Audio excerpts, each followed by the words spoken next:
The first time I cleaned Charlotte Whitmore's office, she looked through me like I was made of glass. Not the expensive kind she collected on her shelves, the kind you throw away without thinking. I was 28 years old, and I had been invisible my whole life. My name is Olivia Carter, and I grew up in a 2-bedroom apartment in East Baltimore with my grandmother, who raised me on faith, instant noodles, and the stubborn belief that hard work would eventually open doors. She died believing that. Sometimes I wonder if I still do. I started working at Whitmore and Associates 3 years ago. Not as an attorney, though I had the grades. Not as a paralegal, though I had the training.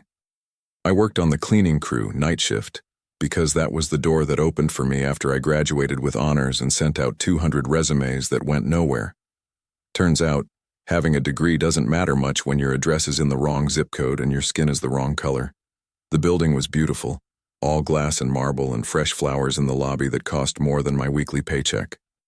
I learned to love the silence of those late nights, the way my footsteps echoed in empty hallways, the satisfaction of making something shine that nobody would ever thank me for. Mrs. Patterson, my supervisor, was a kind woman who had been cleaning buildings for 30 years. She taught me the rhythm of the work, the pride in doing something well even when the world tells you it doesn't matter.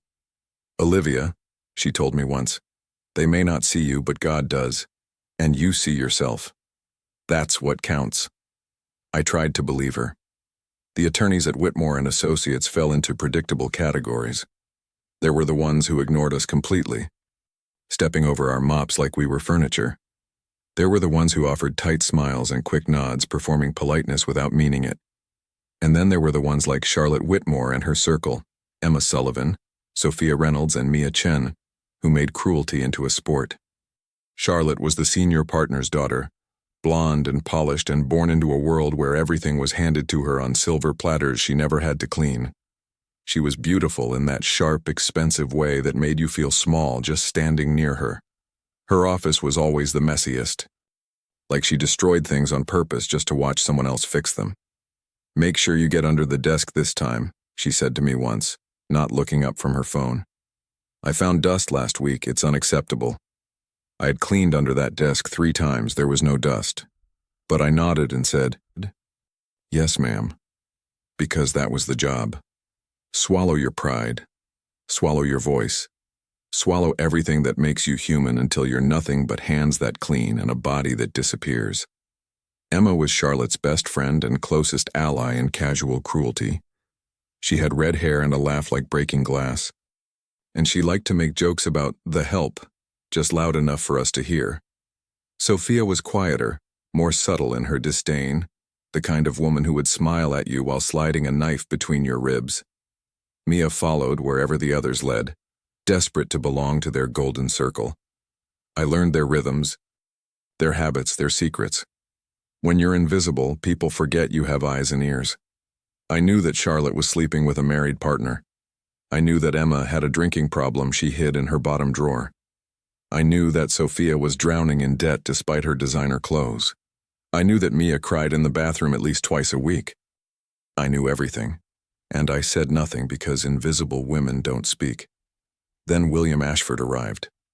He came in the middle of January, during the coldest week of the year, when the heating in my apartment had broken, and I was working double shifts just to stay warm.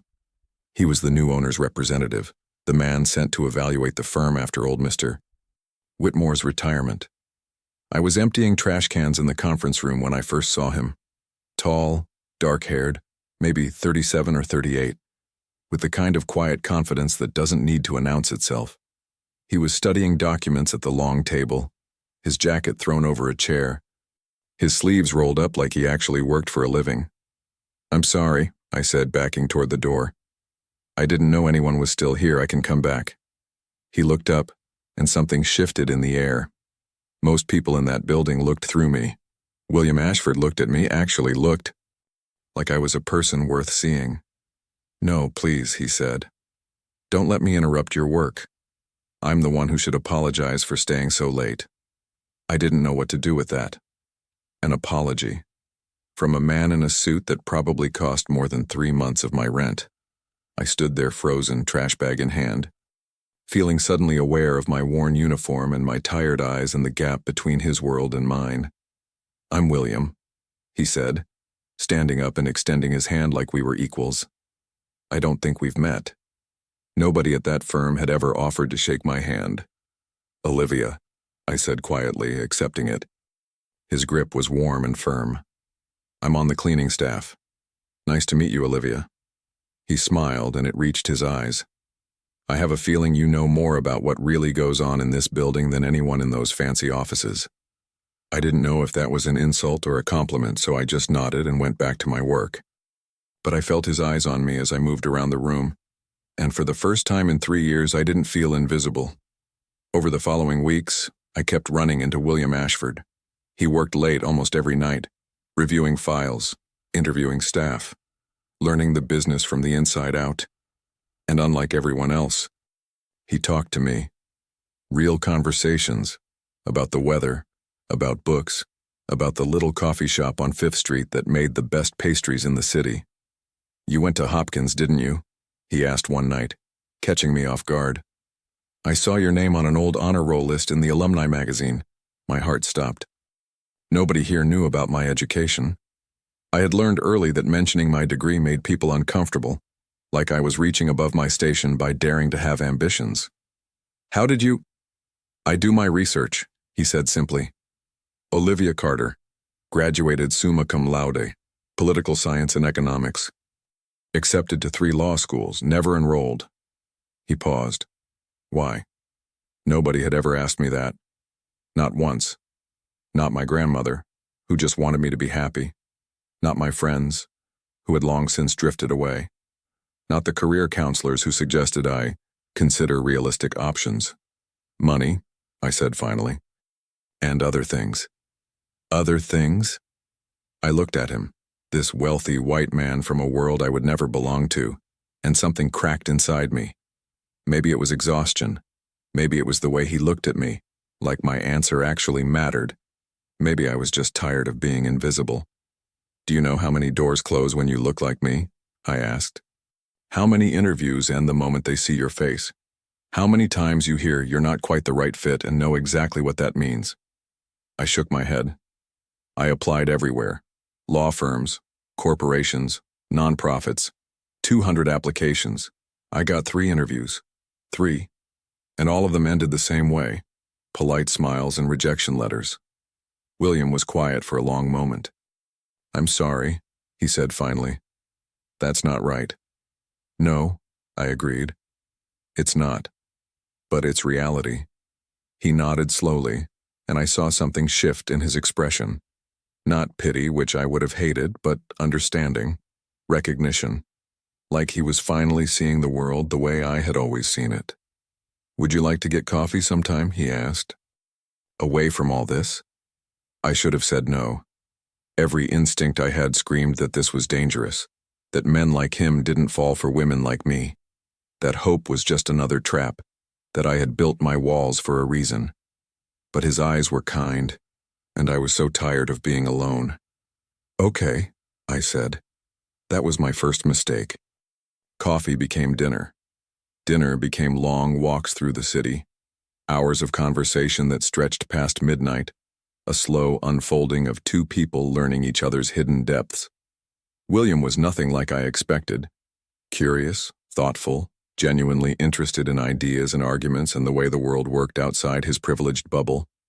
He told me about his family, old money from Connecticut, expectations heavy as inheritance, a father who measured worth in portfolios, and a mother who measured it in social standing. He had spent his whole life performing the role they designed for him, and somewhere along the way he had lost himself. "I'm tired of pretending," he confessed one night as we sat on a bench overlooking the harbor. "Tired of board meetings and charity galas and conversations about nothing that matters. I look around at these people I've known my whole life, and I don't recognize any of them, including myself. So change," I said simply. He laughed. "You make it sound easy." "It's not easy, but it's simple. You just decide to be different, and then you do the work." He looked at me then with an intensity that made my breath catch. "You're different, Olivia. You see things clearly. You say what you mean, you don't play games. He reached for my hand. I've never met anyone like you.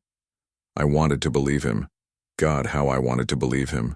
But I had learned too many times what happened when women like me trusted men like him. We became secrets, diversions, stories they told their friends over whiskey, about the interesting phase they went through before settling down with someone appropriate. William, I said carefully, you need to understand something. Where you come from, a woman like me is exotic, a curiosity. I won't be your rebellion against your family. I won't be the mistake you make before you marry someone blonde and wealthy and acceptable. He didn't flinch. Is that what you think this is? I think that's what it always is. Then let me prove you wrong. He started showing up at the office during my shifts, not hiding, not sneaking, but openly. He would bring me coffee, sit and talk while I worked, walk me to my car when my shift ended. People started noticing. People started talking. Charlotte Whitmore noticed most of all. I saw you, she said to me one evening, cornering me in the supply closet with Emma and Sophia flanking her like attack dogs. With William Ashford. What exactly do you think you're doing? I kept my voice steady. I don't know what you mean. Don't play stupid. You're the cleaning lady. He's the owner's son. Do you really think someone like him is interested in someone like you? She laughed, and Emma and Sophia laughed with her. Yeah? He's just slumming, sweetheart. It's what rich men do.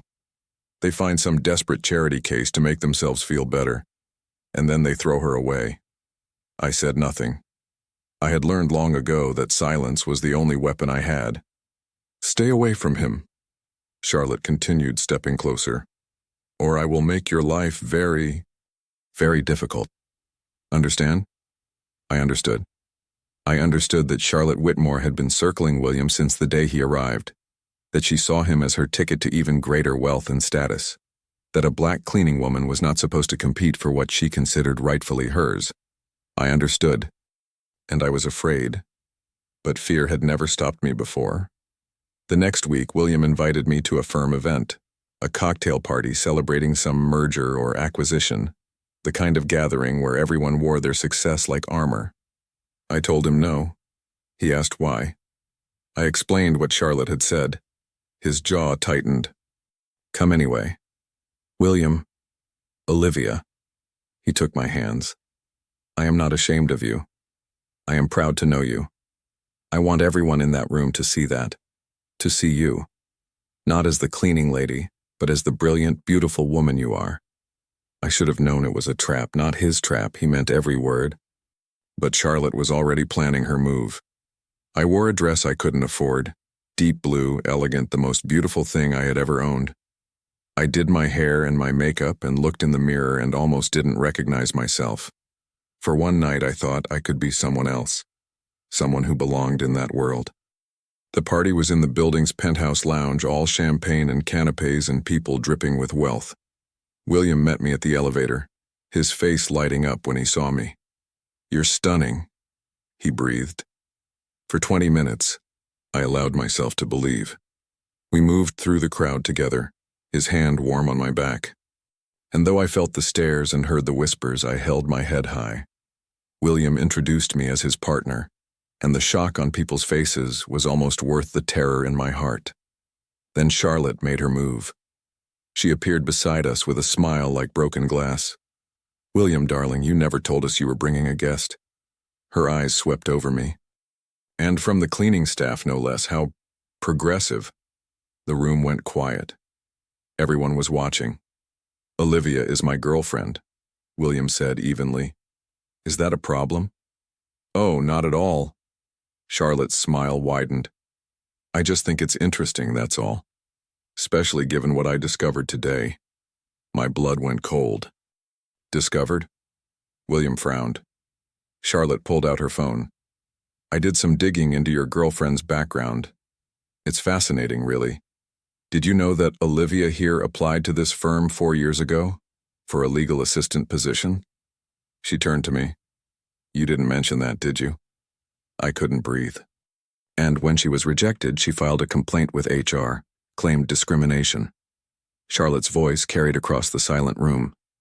The complaint was dismissed, of course. No evidence. But now here she is, years later, cleaning our floors by night and seducing the owner's son by day. She tilted her head. It's almost like she planned this all along. Get close to the money, play the victim, gold digger with a race card. The room erupted in murmurs. I saw the way people looked at me, the suspicion, the judgment, the eager belief that the narrative Charlotte offered was true. That's not, I started. I think you should leave, Charlotte interrupted sweetly, before you embarrass yourself further. William stepped forward, his face dark with anger. Charlotte, that's enough. Is it? William, open your eyes. She's using you. This is what people like her do. They find rich white men with guilt complexes, and they exploit them. Charlotte's mask slipped, and I saw the hatred underneath. You deserve better than this. We all do. I looked at William. I looked at the crowd. I looked at Charlotte's triumphant smile, and I felt every hope I had ever held shatter into pieces. Olivia, William reached for me. I pulled away. Don't. I walked to the elevator with my head held high, though tears blurred my vision.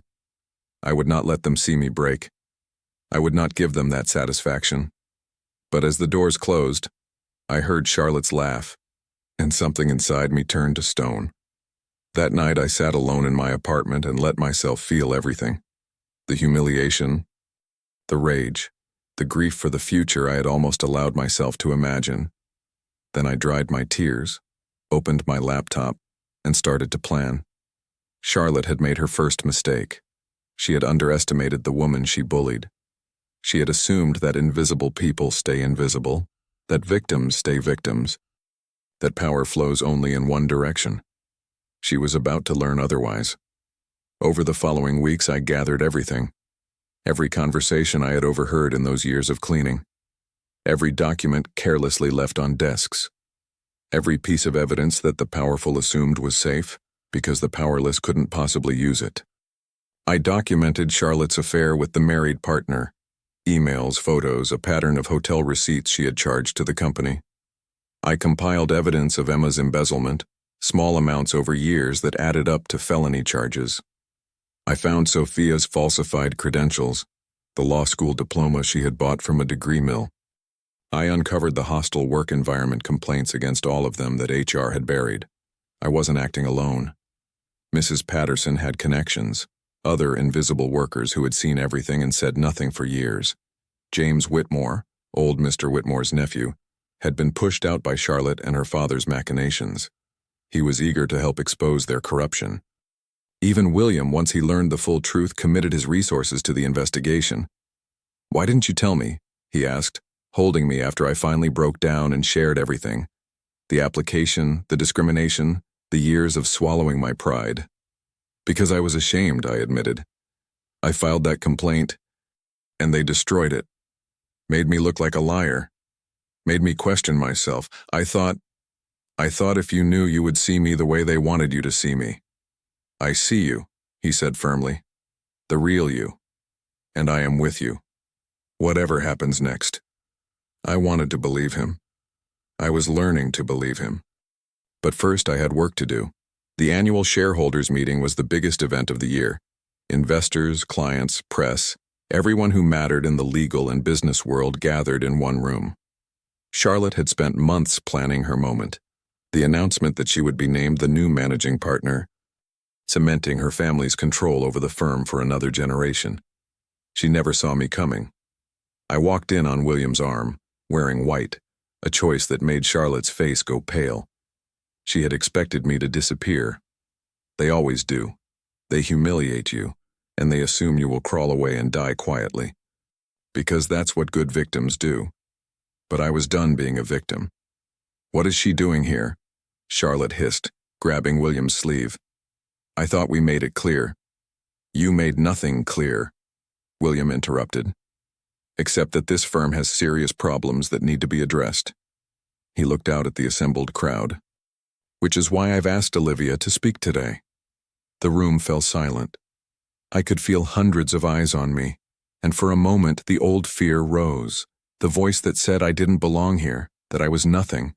that they would never listen to someone like me. Then I thought of my grandmother, of Mrs. Patterson, of every black woman who had ever been told she was invisible, worthless, disposable. And I started talking. 3 years ago, I began. I applied for a position at this firm. I had graduated top of my class. I had excellent references. I had everything you're supposed to have, but I was rejected. And when I asked why, I was told I wasn't the right fit. I paused, letting the silence stretch. I filed a discrimination complaint. It was dismissed. I was blacklisted.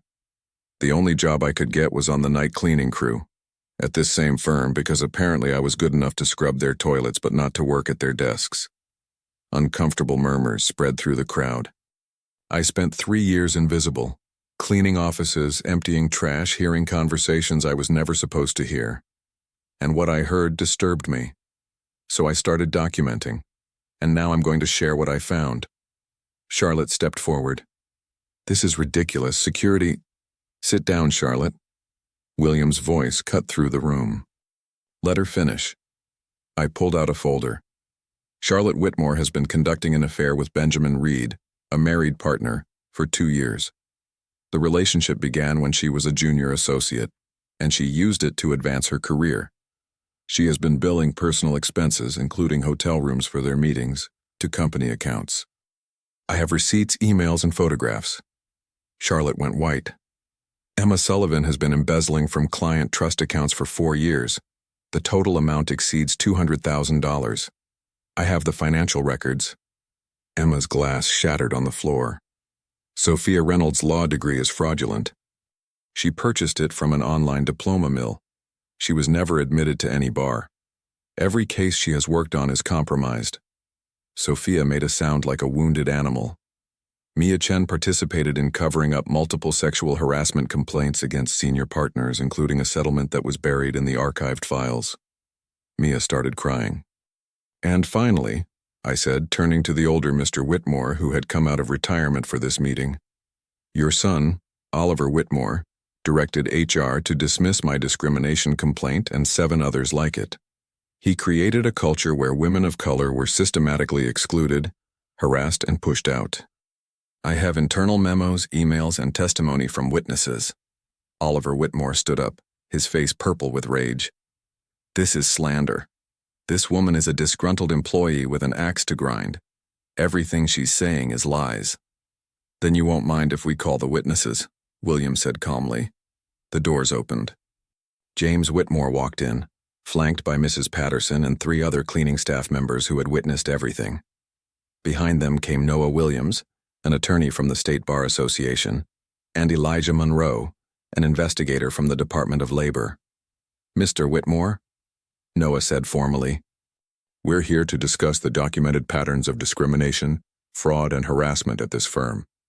We have substantial evidence, and we will be conducting a full investigation. The room exploded. Press cameras flashed. Shareholders shouted questions. Charlotte was screaming at her father. Emma was trying to reach the exit. Sophia had collapsed into a chair. Oliver Whitmore was on the phone with his lawyers, and I stood in the middle of it all, finally visible, finally heard, finally seen for exactly who I was.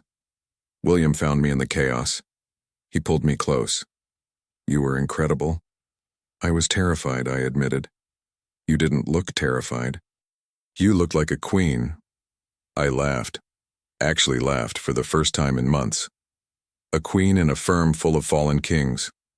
It's fitting, he said, since I'm hoping you'll agree to run it with me. I stared at him. What? The board is going to need new leadership, people they can trust, people with integrity. He smiled.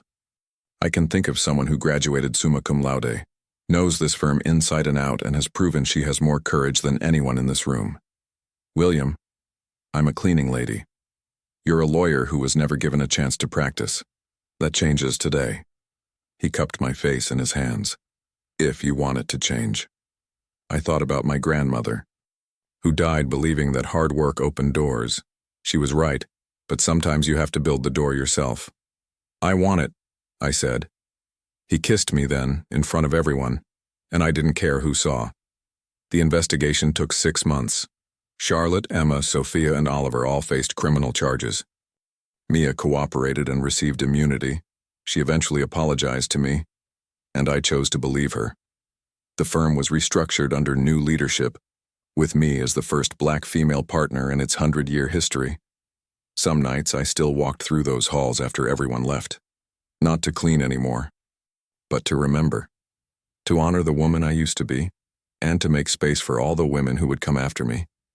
William found me there one evening, standing in what used to be Charlotte's office, now mine.